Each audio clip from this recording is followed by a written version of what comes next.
At this point, it's been nearly 18 months since the state of Wisconsin allowed utility companies to disconnect service due to non-payment, but that is about to change soon.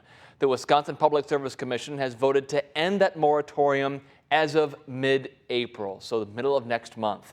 NBC 26's Ben Boken spoke with one woman who is afraid about what's ahead. In plain language, we'd be done. Mary Rickman has owned a dairy farm in Fremont for nearly 60 years. But after the last 18 months, she's afraid her family will lose it all. It was a shocker that they were going to just pull the plugs and shut off current.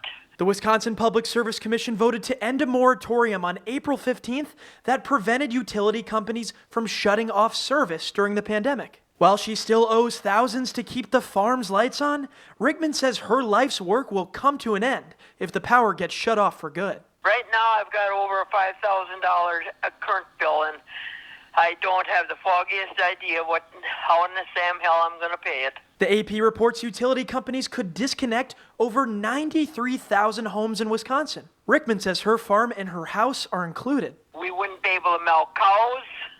We wouldn't be able to feed them because the silo unloader runs on electric.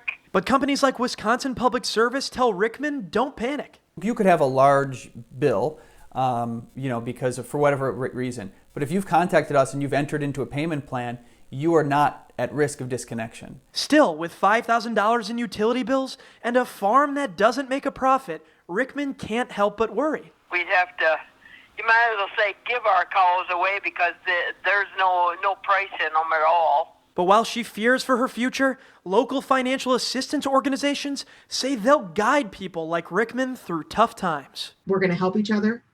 We're going to get through this, and then we're going to find solutions and walk out of all of this together. In Green Bay, Ben Boken, NBC 26. And speaking of help, Governor Tony Evers recently announced more than $300 million in emergency rental and utility assistance.